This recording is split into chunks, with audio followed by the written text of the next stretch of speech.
Ay, nako. Hello sa mga nasa Laguna. Maligayang bati po. Oh. Kamusta naman? Night after night. Tarararan, tararan. Tarararan. Si Mile ng Laguna ay nasa kabilang line. Mile or Mai? Ano yan? May, M-A-E yan. Or M-E-I. Alam mo, dami na spelling kasi yun, Hepe, no? Hello? Hello? Hello po? Ay, hello. Anong spelling ng pangalan mo, ma'am? M-A-E po. Pakilakas. Naka-loudspeaker ka ba? Opo. Wag ka handheld lang po tayo. Ang lakas makasosyal pag loudspeaker. Eh. Hindi siya maganda telepono. Hello? Hello po? Ayan. Naka-loudspeaker ka ba? Hindi na po. Naka-headset or earphones? Hindi po. Handheld lang? Sa phone lang. Yes po. Oo. Sige. May, tama ba? M-A-E po. Opo. M-A-E. Yes po. Hepe. Mama, Apple, Elephant. Yes po. Oo. Anyways, sige. Ilan taon ka na, May? 25 po. 25. Anong ginagawa sa buhay ni May? Graphic designer po. Graphic designer talaga? Ano software gamit mo? Illustrator, Photoshop, Canva. Alam mo, ang taas na respeto ko sa mga ganyan. Maraming salamat. Oo. Yung mga graphic designer. Kasi ano yan eh, kahit sobrang galing mo mag-Canva, Illustrator, Photoshop, kung wala kang idea, wala yan. Diba? Halimbawa, ako kliyente mo, mag-drawing ako, kaya mong i-translate into an object, gano'n, a logo, ganyan. Depende po kung ano po yung gusto niyo po, ano po yung objective niyo po. Ano yun? Depende po kung ano po yung objective niyo, pati kung ano po yung style niyo. Kasi po, meron po kasi na hindi po pa para sa akin, meron po para po sa ibang agency. Ano mga designs na nagawa mo na? Mostly po, website, logo po ng brand. Galing. Oh. Sana umunlad yung karir mo, May. Bata ka pa naman, 25 ka pa lang. Oo. May pwede bang are you located in a place where there is no good reception, ganyan? Okay po. Nasa loob ka ba ng refrigerator niyo? Labas ka muna dyan. Sorry po. Pinatay ko na po yun. Ha? Ayos na po ba? Ayan, better na. O, sige. Oo. May asawa ka na, May? Wala po. May boyfriend? Meron po. Masaya? Opo.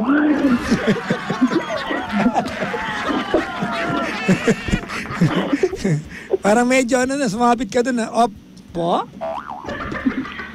Anyways, magkwento ka na naman paglilingkod ko sa'yo. Maghihingi lang po ako ng advice ko. Sa abot na mga kaya, go ahead. Okay po. Kasi po, I am in a relationship. My partner po is in Dubai. May partner ka in Dubai? We met in Dubai, but currently, long-distance relationship na po kami. Wait lang, hindi ko kasi narinig, inulit ko. May partner ka na Bay? Tama ba? No, ba? I mean po, Bay ang sabi mo o Dubai? No. Ano po? Dubai. We met po in Dubai. Ay, wait lang. Yung partner mo ay Bay? No po. Pero yung partner, may boyfriend po ako. Ayun, yun. Oh. Sorry, you're breaking up kasi, kaya hindi ko inulit ko. Okay. So may boyfriend ka, gano'ng katagal na kayo? Almost 4 years po. Matagal na kayo? Oo. Opo. Yes po. LDR kayo? Currently po, yes po. So kailan kayo nag-umpisa mag-LDR? I guess during our first year po. Ano kailan? Yung first year po namin nag-start po kami mag-LDR. So 3 years na kayong LDR? Almost po, yes. Almost. Oh. Saan siya banda? Currently po, nasa Malaysia po siya. So po, Asia.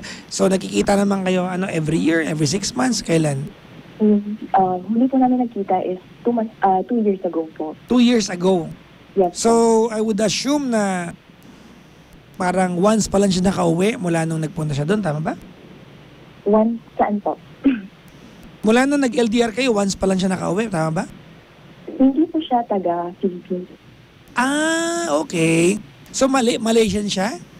Hindi po, Afghan po. Ano na? Afghan, from Afghanistan. From Afghanistan. Oh. Yes po. Afghanist ba tawag sa kanila? Afghan po.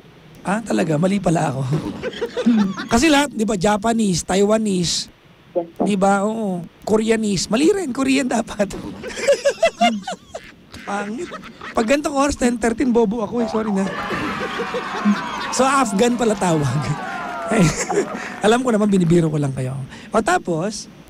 Currently po, problema po namin, like, seems like the perfect partner po, like, sa lahat po nang in relationship ko po, super perfect na po. Hindi po kami nag-aaway, wala pong selos, wala pong ganun. Sorry, May, hindi talaga kita gaanong marinig. Is there any way you can, speak closer to the phone, like, Okay po. yan. Nahihirapan ako. Nagkakaroon ng sakit na mayaman. Alam mo anong sakit na mayaman? Ano po? Migraine. Oh, yeah. Kasi pag mahirap ka lang, masakit lang ulo mo eh. Pero pag may kaya ka na, migraine na yan. Sige, ano ulit yun? Paano? Ang problema lang po namin is yung hope po, wala po kasi akong assurance when are we gonna meet. Kasi po, dun sa nationality niya. Lahat po, tinry po namin yung ways kasi po, pero po, wala po. Hindi po namin kaya magkita pa at wala pong assurance na magkikita ba kami. Pero he's such a kind person po, super perfect na po, napakabuting tao. Wait lang, tsaka na pag-usapan yan. No? Kasi you're supposed to like the person you are with. No? So that comes in handy. No? Normal naman yun eh, di ba? Actually, kahit naman di siya mabait, kung mahal mo tao, di ba? You look beyond that. Right now, he's in Malaysia. Exactly. How did he end up in Malaysia? Hindi ko alam kung tama ako o mali ako, pero di ba kapag Afghan ka, you cannot go out of the country? Or am I wrong? Yes po. Yun po yung problem namin. Ang nangyari po kasi is like he fighted for our love. So he needed to go somewhere else. What did he do? Pinaglaban niya po kami. He fought. He fighted. Yeah, exactly. Sorry. Yeah, he fought for our love. Tapos po, anong nangyari po, kailangan niya po umalis po ng Dubai. He cannot go back to his own country. Kasi po, yung gulo po kasi. Oo nga, kawawa naman mga tao doon. Opo, yung gulo po. So, he needed to go back to Malaysia po kasi doon po siya nag-aral. So, ayun po, may chance po siya na makapag-stay po ulit sa Malaysia ng for masters po niya. Opo. Kaya po siya nandun siya currently. Pero ngayon po kasi, yung sa Malaysia po kasi, hirap po siya makahanap ng trabaho kasi ang pinapriority po is yung Malaysian. Kasi yung mga local citizens po. Opo. Given naman yun. Opo. So ngayon po, naghahanap po kami ng way kung paano kami makapagkita and so on. Tinry ko na po siyang kunin dito pero hindi po kaya. Tinry ko na rin po maghanap po ng mga organization. Kami po pala ng mga organizations and so on para magkita po kami pero hindi po talaga kami makapagkita. Tinry ko rin pong lumabas ng bansa. Wait lang. Nung nagkita kayo last time, saan kayo nagkita? Malaysia po. Nagpunta ka na Malaysia? Opo. So overall, how did you meet? You met in Malaysia? Hindi po. Nag-meet po kami sa Dubai po. So galing kang Dubai? Opo. Oo. Tama ba? Opo. No. Ha? Nag-meet po kami sa Dubai last time. Pero I mean po, galing po akong Pinas. From Pinas to Malaysia po. Tapos bumalik po ako. Nagkakilala kayo sa Dubai. Nag-work ka sa Dubai, ibig sabihin. Yes po. Opo. So, you met in Dubai, and then he had to fly to Malaysia to study, and then you went to Malaysia to visit him. That was 2 years ago. Tama ba ako? Yes po. So, anong nangyari po, yung pagbalik niya po ng Malaysia, ako po, bumalik naman po ako ng Pinas. Then from Pinas, bumalik ako Malaysia. So, bakit di ka makapunta na Malaysia? Kasi po, anong nangyari po is, napagplanuhan po namin na maghahanap po ako ng work para po makapag-meet po kami. So, we decided, okay, mag-meet po tayo sa Dubai. So, nakapaghanap po ako ng work. They were like processing my visa. Hindi ko po na-declare sa immigration na ganun po. Pinaprocess na po pala yung visa ko. So, last time po, last February po, yung plano po namin mag-meet po sa Malaysia, I was offloaded po. Napababa ka na aeroplano. Opo. So, nasa naiya ka na? Opo, flight ko na po mismo. Anong grounds ba't ka na-offload? Kasi po, hindi ko po na-declare na nakahanap po ako ng job sa Dubai. Kasi po, marami po kasing TNC po sa Dubai.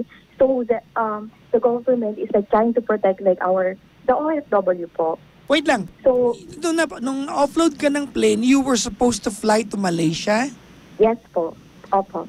But you were hired in Dubai? Opo. So, like, may pending po ako na application to Dubai. So, ang nangyari po is like, medyo conflict po. Baka kasi akalain nila, tatakas ako, papunta ako ng Dubai. Medyo mahigpit po kasi ngayon sa immigration.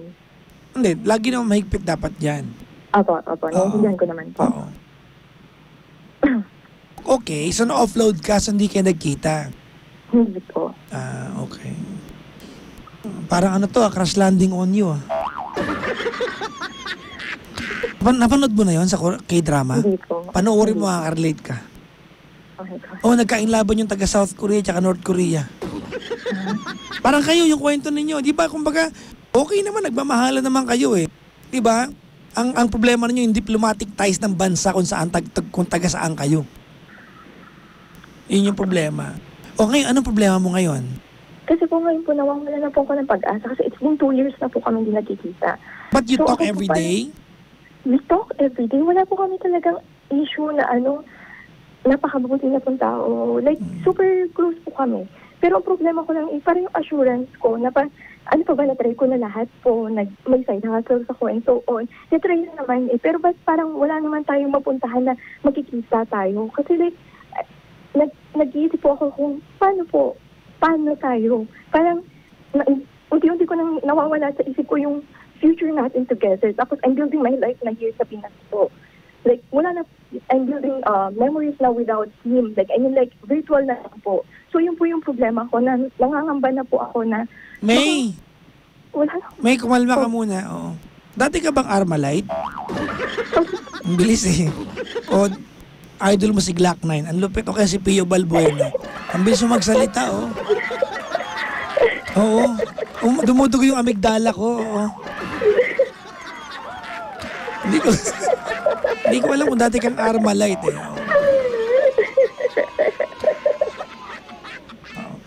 Wait lang, ha. Tawag nito, may tanong ako, Gaano katagal ang ban mo? May ban ka ba to go out? Wala po. Pero ngayon po kasi, ang inaantay ko na lang po is yung ma-process po yung visa ko to Dubai.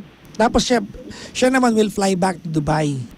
We cannot go po. Tiniray po namin. Sabi ko siya po muna mauna. Nakapag-ipon na naman tayo. Pumunta ka muna. Huwag mo na akong intayin. Doon mo na lang ako intayin. Pero banned po siya. Bakit di ka naghanap ng work sa Malaysia? I cannot po. Siya din po hirap po. Wala ka mapasukan sa Malaysia? Wala po akong mapasukan. Tapos hindi rin po enough po sa sinasahod ko. I mean like yung ngayon po. Kasi, ewan ko lang pero pakiramdam ko mas madaling humanap ng work sa Malaysia kaysa sa Dubai. Kasi po din po ako nag-start po yung career ko po sa Dubai. Kaya mas madali po para sa akin. Well, that is what, kasi ganito yan, We can, okay, ganito I'm just going to put you back into proper perspective as according sa kung ano yung problema mo ngayon. Because I don't really know what's best for you other than you. Okay?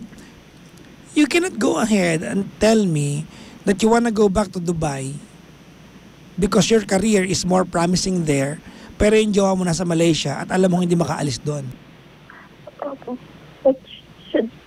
You have to choose. May. You have to choose one. Kailangan mong piliin alin doon. I mean, if you are ganito, you have to remember, tinawagan mo ko, ang problema mo, hindi ka nakikita ng jowa mo. Tama? Opo. Paano kayo magkikita sa Dubai kung sa Dubai ka pupunta? Kasi po yung una namin yung plano po. Alam mo nga, hindi siya pwede pumunta ron. Sa'yo na nga galing Dapat scratch na yun. If your intention is to meet up with him, then Dubai should be out of the plan. Start ko. Ano yun? Naging tuta ka na ba? Hello? Nung kakastart ko lang po kasi. Tapos po, nag-iipon din po ako. Natatakot po ako. Pagpunta po ako doon, wala po kaming dadatnan.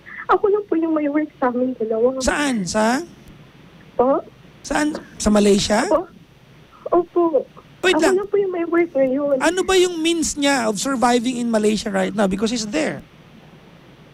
Currently po kasi nandun na siya like to have like, para may matutuluyan. Currently po, nandun siya para lang po may matutuluyan siya kasi that's the only country na mag-a-access sa kanya currently, pero pa-expire na po yung visa niya. So, ano po, kailangan niya na rin po maghanap ng way para makaalis po doon. Otherwise, need niya pong pumunta ulit sa country niya. Sa Afghanistan? Opo. Okay. Alam mo, pag ganito, pwede kang gumawa ng diplomatic letter sa sa mga konsulado eh. Yes na po, natry ko na po yun. At kukulitin mo lang sila. Kukulitin mo lang sila. Oo, natry ko na rin po UNHCR and so ng iba't ibang country. Tinry na po namin mag-reach out pero wala po kasi hindi lang po siya yung apektado kumbaga sa kanila po. Mas pinaprioritize niya po nila yung mga babae at saka yung mismo nandun sa country kasi kung siya, nandito na siya sa safe place po eh. Nasa safe country na po siya. Okay, ganito ha. Okay. Alam mo, minsan gumugulo ang problema pag ang dami nating iniisip, no? Balik lang tayo sa Okay. We have to go back. Ano ba kasi ang gusto lang ni ma-achieve ni May, di ba? You have to remember na tinawagan mo ko dahil ang problema mo is that you have a boyfriend and you've not been seeing each other for 2 years. Tama? Exactly po. Oo. So, kung yun ang problema mo, dapat the plan of going to Dubai is not really a part of the picture or the conversation. Dapat pupunta ka ng Hello! Teka lang muna, Teo. Oo. Iba dapat papunta ka ng Malaysia. And then, I think plans will be a lot clearer and better when you're together. Di ba? Baka mas makapagplano kayo pag magkasama kayo doon. Regardless, kung tourist ka ba doon, dadalawin mo siya. Kasi ganito, okay. May, if I'm getting the story right, hello?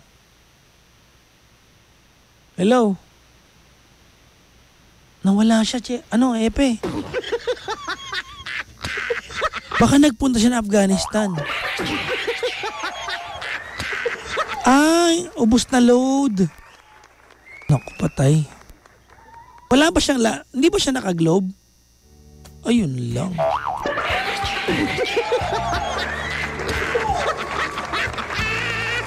Di ba? Alam ko pwede kasing asylum eh. Although hindi ako konsulado pero may asylum, di ba? Oo, ganon. Mag-a-apply ka bilang Pwede yan eh. Alam ko may mga bansa niyan. Oo, hindi yan hopeless eh. Oo. Pero hindi ko alam no kung may tanong ako, ang importante yung tanong ko, Hepe, dahil nung na-offload ka sa airport, sa aeroplano, ibig sabihin hindi buo yung loob mong umalis papunta ng Malaysia kasi nag-apply ka sa Dubai eh. Kaya ka na-offload eh. Diba? Hindi ganun kabuo yung loob mo. Siguro nanghihinayang lang si May dahil 3 taon nakapagpusta siya ng 3 years and yet things are uncertain. Nako, sana makatawag si May ulit para makausap natin, no? Yun lang, no? Oh.